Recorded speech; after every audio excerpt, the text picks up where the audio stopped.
So in the 24th of February, I think it is. I do know it is. I don't know why I said I think. On the 24th of February in London, there is the Unreasonable Connection going live, which is 150-ish co-working community builders talking all day, getting their hands in the clay, as we like to say. There's a link in the show notes to sign up for the waitlist, and tickets go on sale in January. And it is an ongoing conversation.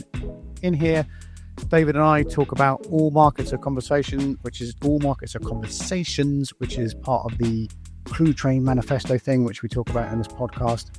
And there's just a lot of intent and connection and conversation available, which might sound like a bit pie in the sky, but as we use more and more gadgets, talking together more and more and getting that visceral human connection is more important than ever, and that is closer to you than you think. So let's get into today's episode. Hello boys and girls, it is time for another Co-working Values podcast, and in our studio today is Mr. David Walker. So David, what are you known for, and what would you like to be known for? Well, hello there, Co-working Values podcast audience. This is David in round 2 of Bernie's podcast. Thank you so much for having me back. I guess my first podcast must have received millions and millions of downloads. No, I'm just kidding. No, it's just I couldn't get Hector Calanas, so I had to call you. Well, glad to be the number 2. I guess what I've been known for is just being in the co-working scene for a long time, 2008, so 17 years, and then kind of bridging it into the industry that it is today, and kind of working between the two worlds, always having the ethos of the grassroots mindset in one side of my brain, and the future evolution of the industry in the other, and trying to think of, what are the parallels and what are the evolutions, and how do we get from point A to point Z? So, knowing what you know now, David, if you'd been running a coffee shop in, let's just say, Austin in 2009, what would you have done? Well, I was a coffee shop addict. I went to so many coffee shops while I was studying at university, and then after I graduated as an entrepreneur, I was just always in coffee shops. That was my workplace of choice. And the co-working industry, of course, grew out of coffee shops, mainly because coffee shops didn't have the proper infrastructure to support, a proper workday. But I think that if coffee shops could have, innovated a bit, the co-working industry might have never even happened, honestly, because coffee shops have all the ingredients that the co-working kind of movement wanted. It just needed an extra layer of intentionality. So was it like a human thing, or was it they didn't know how to charge? Because I remember there was, like, in the olden days, kids, there was internet cafes, and you had to like buy a coffee and pay so much to use an internet thing. And thinking back to that time, like one of the first, big deals in this movement in London was around Old Street. Google there was Central Working, which is one of the first co-working brands in the UK, run by my mate Steve. And downstairs in Google campus on Bun Hill Road was a coffee shop that they ended up running. And people, it's one of the few things I'd actually seen like this. People would queue to get a table in that place. You could go in and buy a coffee, but getting a table there was impossible. And I can't think of any names off the top of my head, but people who started companies we know today started by meeting in that coffee shop, Yeah. And Steve already was running a co-working space, so it kind of worked, but him and James knew what to do. But it is going, like, so if you were running a coffee shop, it's like, I don't know how to, like, section off part of the coffee. How do I charge? Like, is it like you can only sit here if you've got a membership, or you can only sit here if you buy 2 coffees an hour? Like, it feels like that was what was missing. But what do you think? Yeah. Well, it's interesting to see how coffee shops have taken on the Wi-Fi revolution. I'm old enough to remember when not every coffee shop had Wi-Fi and certainly access to plugs and tables that were big enough for a laptop. And so even when I went into a coffee shop, I would always check it out first, make sure that there's a spot in the corner with access to a plug. And the first thing I always do, even to this day, is I run a speed test as soon as I plug into the coffee shop Wi-Fi to determine if I'm going to need to use my hotspot or if I'm going to use the coffee shops. And, I was always this guy in my 20s where I would drink, and, this is much to the chagrin of the coffee shop owner. I would buy 1 cup of coffee and I would sit there for 8 hours, and I'd be that guy that was using up all their infrastructure and utilities, and they're not making much money off of it. And I always thought that that's really where the coffee shop model kind of, in a way, reached its wall. Was, what do you do with all these people that come in here and drink, $10 worth of purchasable goods all day long, and you can't turn the tables, which is what the restaurant model is, and the cafe model is turning the tables. And so you even see coffee shops like in the early 2000s and mid 2000s, like cutting off their Wi-Fi or saying you can't stay here for that long, or no laptops allowed. And so you saw these coffee shops struggle with this new influx of a new type of customer, but they could never figure out how to properly monetize the customer. And I always thought, man, if they could just introduce some sort of membership to, help make it work, then this could be the place, because everyone loves being in a coffee shop. I mean, it has all those vibes and the energy that people feel productive when they're doing their work. But admittedly, like it's the business model is not made for the new type of customer. I thought it was. I always think it's like here in Vigo. There's cafes that, just because of the way they're, the height of the table and everything, it's better to go and sit in there and have your laptop. And there's not, you just don't see a lot of laptops in cafes. But when I'm in this particular one called High Day, which is like the Apple store for coffee in Vigo, and it is amazing. It is. I've even got a sticker on my phone. It's like, that's my commitment to these folks. But you look at it and go, this could just be a co-working space. But those people in that cafe would never join a co-working space. There's this like, you could call High Day co-working space, but I'm not going to a co-working space. I want to go to a cafe. It's like, you're doing exactly the same thing. Right. Yeah. Well, and that's the thing too, is that as co-working people who listen to this podcast, and you and I, like, we still pat ourselves on the back of how much the co-working quote unquote industry has grown and how normalized it's been. But the average, user of a coffee shop has never been a member at a co-working space. And certainly the owner of a coffee shop has never been a member of a co-working space. And so there is kind of this disconnect of what we think is the normal way to work and how, modern society is set up with these coffee shops. This is going off topic a bit. There's another really good coffee shop in Vigo, and my mate's apartment is like 4 doors down. And I was walking down the street the other day and I bumped into him. And he goes, I'm just going to get something from my apartment and, wait here and we'll go and get a coffee. So I just waited in the street. He went upstairs. We went back to the coffee shop and he'd left his laptop and mouse on the table. And I was like, you just could never do that in London. That's like how, and he knows the people in the coffee shop and everything like that. But even if I knew the people there, I wouldn't leave it, just wouldn't leave my, computer on the table while I went home to get something. We were talking before we came on about that community element that's available, and how to, how you could connect people in the coffee shop, because I always find I will just talk to people, but sitting in a coffee shop is kind of like, I don't want to talk to anyone. You sort of go there for no one to speak to you. and there's this connection available, but it's sort of like hanging in the air. And in some ways, it's my responsibility to say hello to you, but then there's a thing that the person who's running or working in the coffee shop could do to like connect everybody. And there's something missing there. And I don't know whether, people like you and me hope it's there and it doesn't need to be, or like, what do you think of Well, that? I mean, I think that more people hope it's there than they realize, because I think that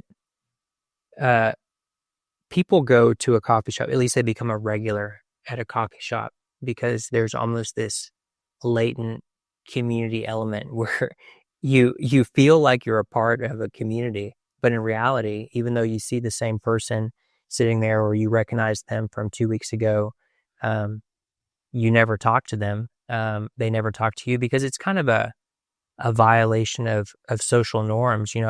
In college, not only did I study business, but I also studied sociology, and it's probably the one of the reasons I got into co-working was I appreciated the sociological perspective of how do you take a quote unquote retail environment, one where it's centered around purchasing a product, and turn it into something that is almost a community center. And so I do think that people go to at least indie coffee shops to get that kind of community experience, but the operators of the coffee shop still see it as a pure retail model, because they can't figure out another way to kind of do it. But like if a barista was at, an hour or two out of the day, almost like a light community manager, where they, try to introduce people or catalyze conversations or things like that. I mean, that could unlock a community element that a coffee shop could kind of activate. Even, the purchase of a coffee is always key. One of the number one reasons people go to co-working spaces because the coffee's free. And, there's something about that purchasing norm where it kind of almost, when you purchase a coffee at a coffee shop, it's like, oh, okay, well, this definitely is not a community center. This is a retail store. But if there was some sort of membership fee, even if it was like really tiny, and you got some sort of benefit for it, like I feel like if, it's a nice tangent to get on, because I do feel like a lot of the conversations around co-working these days in 2025 is how do we get back to the roots, the magic, the essence of co-working.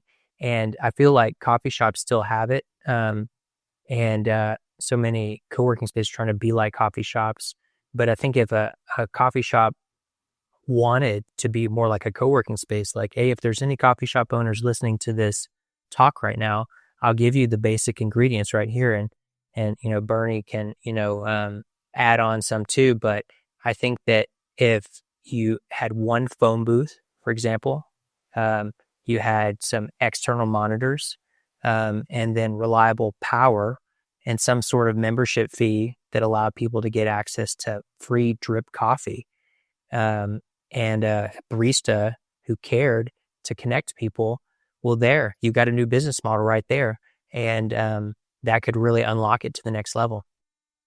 I think you could have, I like, it's partly why we got onto this, because it plays in my head all the time about different coffee places I know here in Vigo.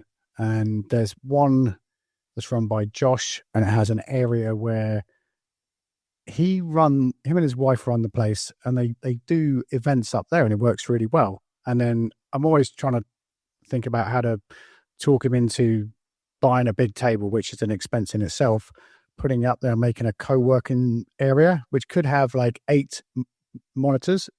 So people like me could go and plug in our laptop and stuff around that table, and then that's where all the co-working happens.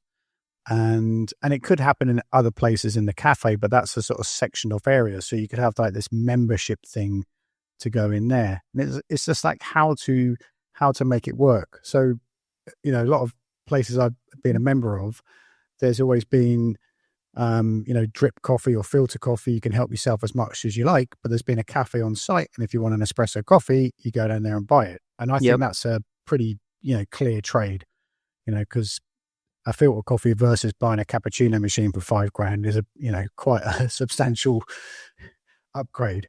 Yeah. The more I think about it, because I've worked with co-working spaces who have employed, an embedded, open to the public coffee shop in it, or even a restaurant as well. And probably the reason that coffee shops don't put on this layer of work monetization is that it's a lot of effort to run a food and beverage business. You're managing inventory, spoilage, lots of staff, a big menu, and all these things, and it's already complicated as it is. And then, historically, running a co-working space is also fairly complicated, and so that's probably where the big, gap is, or the leap that the coffee shop model would have to make in order to get to the next level, is an acceptance of the complexity. And, ironically, like another thing that we were talking about when prior to the recording was AI, of course. And, AI is almost this new intelligence layer that we're putting on all of ourselves, where we're accessing new ways of, I guess, saying yes to complexity, because now we have tools that can help us manage our way through this new complexity. And so I think that at the end of the day, like, all these business models of yesteryear are going to be evolving as the people who are owning them or running them get access to more flexible ways of thinking. And I think AI is almost like this permission slip to allow ourselves to think in new ways. And so, if a coffee shop owner was serious about, evolving their model to be a co-working space, well, I would encourage them, open up, Gemini or Claude or ChatGPT, and tell it everything about your business and say, how do I get from point A to point B? And it's going to have a plan. There's as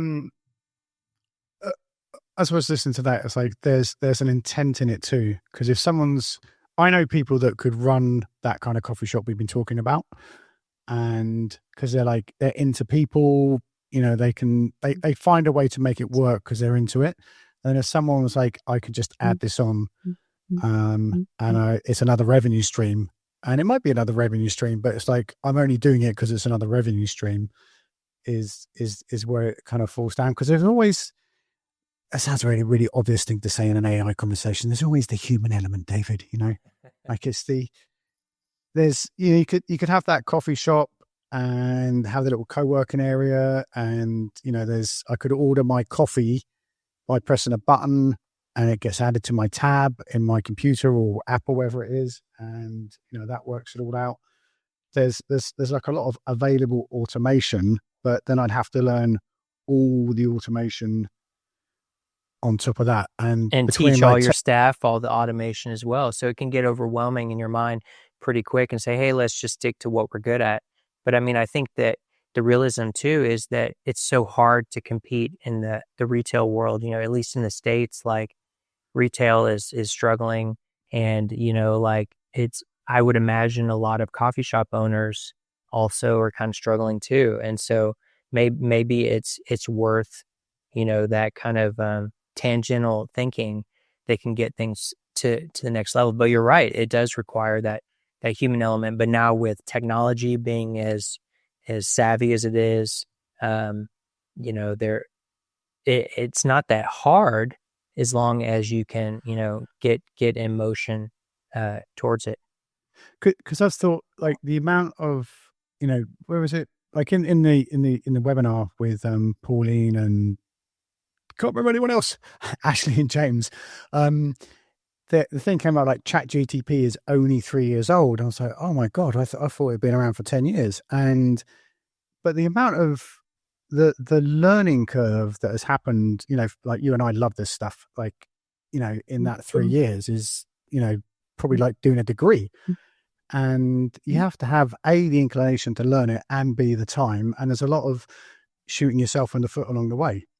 Yeah. So to say to someone, like we found this in the London Coworking Assembly, we said, "Oh, we're going to do workshops for AI in your co-working space," and I was like, I'm not even trying to be a smart ass here. I was shocked at how many people, like 15 people I spoke to, where they used AI was like spell checking a newsletter. And I'm like, but you work in this co-working space that's like at the heart of fintech innovation. How come you're only doing that with it? And they're like, I just haven't got around to it. And they were like underusing it.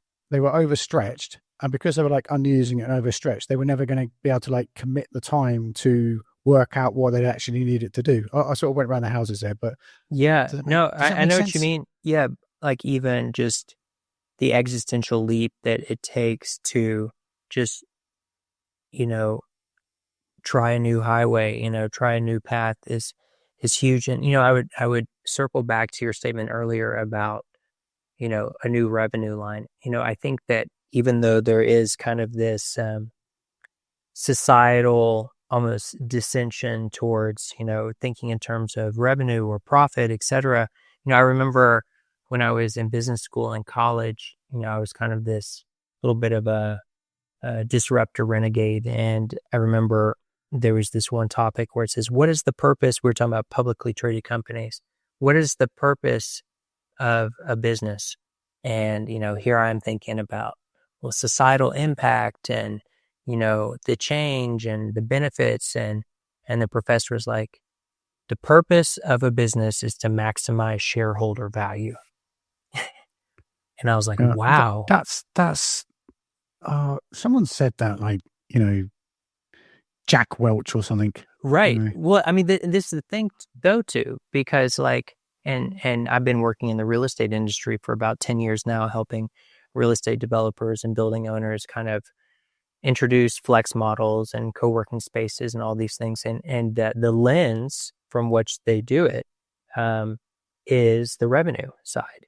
And the thing is too, it's like, I think that this is why it's so important to disarm the revenue conversation and the profit conversation, is because at the end of the day, if it's not going to create more money in the door, then it's just a volunteer effort that you're doing, and it's going to put more load on you and more burden, etc. So it has to be designed so that it makes not a negligible impact, but a significant one. And I would venture to say that, what was the line that artists use, is sometimes our limits become, or our boundaries or limitations become our greatest creative kind of opportunities, because it forces us to think within walls. And so, like, if as we're deploying these new business model updates, if we do think through the lens of revenue and profit, then it forces us to make decisions early on that are pragmatic, which will serve us in the end and ultimately serve the users, because then you're able to create this amazing experience. I think the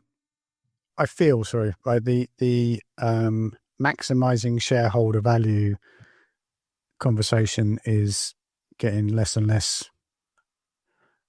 praise nowadays. Like an extreme example, like in the UK, like when I was a lad, Margaret Thatcher sold off all the trains and public telephone and water and everything, and now 10 years later, so nowadays all that's come back to like the even like hardcore blood-sucking capitalists, are like so annoyed at the way that how poor the train system is and how big the shareholder payout is, that it's just a massive conversation in the UK.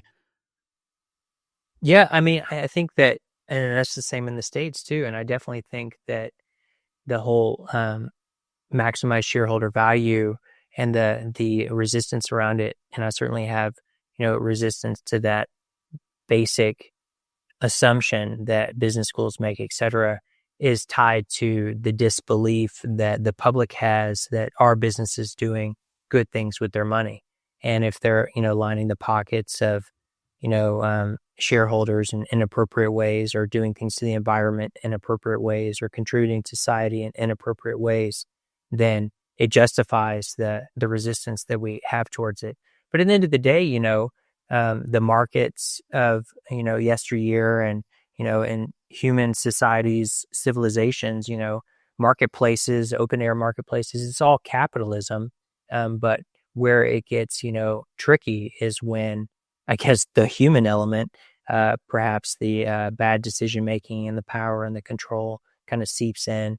But at the end of the day, this is why I loved the co-working kind of world so much, is that it was a business, a quote unquote business. But it had this element of social activism in a way, where we were enabling community through a sustainable business model.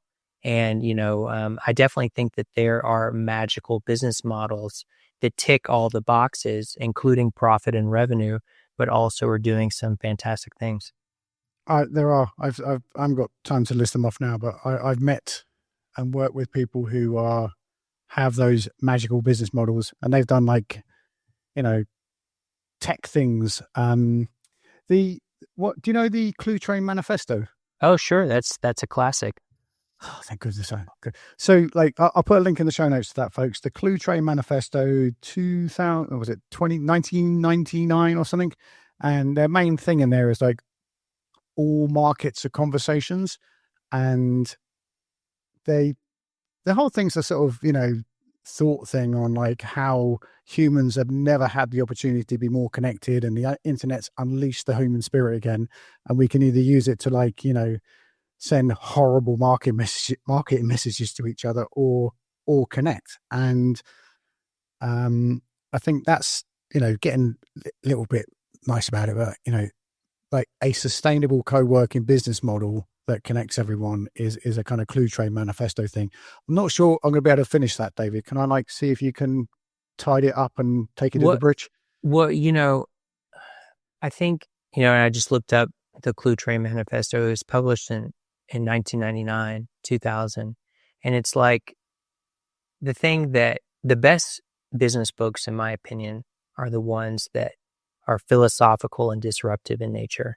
And I think that this is, we can harken back to books like this and others that kind of almost plant a seed that, hey, maybe business can be more than quote unquote shareholder value and all these things. Maybe we can challenge corporate assumptions about business now that we have this digital world that we exist in.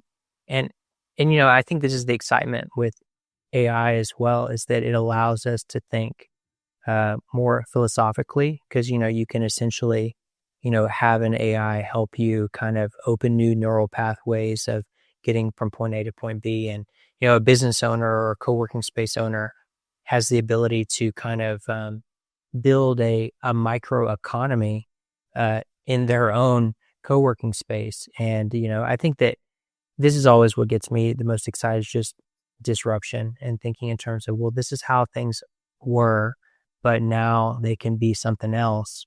But we have to plant the seed for our own kind of paradigms to shift. And, there's the great line that says, when an artist shares what he sees, everyone sees. And so the onus is on the artist to be bold and to be disruptive. But once they do that, then other people can see the path too. And so maybe that's where we are in this kind of intelligence revolution, where now we all have, some AI at our fingertips. What are we doing with it? Are we just writing blog posts? Are we drafting emails? Are we, doing some basic level things? Or are we disrupting our own programming to experience whatever our me 3.0 is?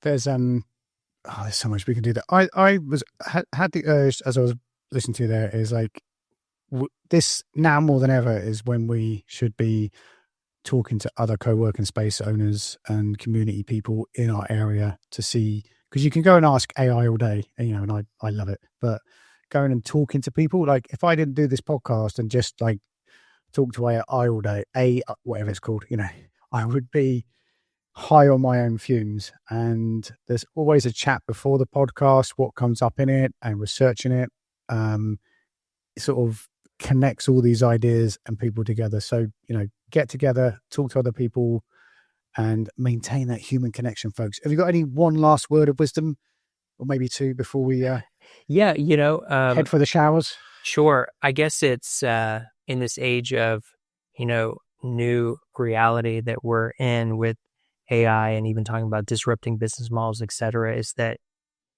you don't always need to know where you're going to end up before you get started in the journey there. And, even in these conversations that you lead, Bernie, they're not, we don't have a clear, framework of where we're going to end up, but sometimes just having the conversations is the point of it all, because not only does it unlock things in ourselves, but it also unlocks things in those that we're having the conversations with. And so this is where we're going, is that we don't know, but we just got to dive in and start going somewhere. Yeah, it is a really, I wouldn't say it's exciting for everyone on the planet at the moment, but it's like very hard, but it is an exciting time. It's a very uncertain time. I'm going to clarify that before I sound too flippant and Western. It's a very uncertain time, but it is also an exciting time.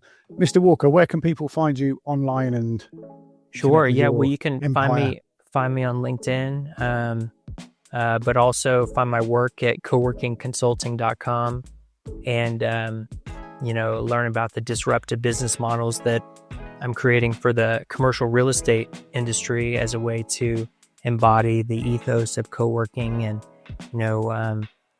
connect with me there. Let's continue the conversation. And, we're all in this together, as they say. Thank you very much. Ladies and gentlemen, if you go to the massive show notes here, there's links to David's work. There's link to the, currently in the UK, there's a business rates conversation going on that if you are in the co-working industry or thinking of getting into the co-working industry, we'd love you to join in with that. That's in the LinkedIn co-working group as well. Link to that. There's European Co-working Day coming up. And then in London on the 24th of February, we're gathering 150 co-working community builders all in the same place at the same time to have conversations like David and I have alluded to in this podcast. So wherever you are in the world, be careful out there. It is a jungle. David, say goodbye. Thank you so much, Bernie. I appreciate you having me.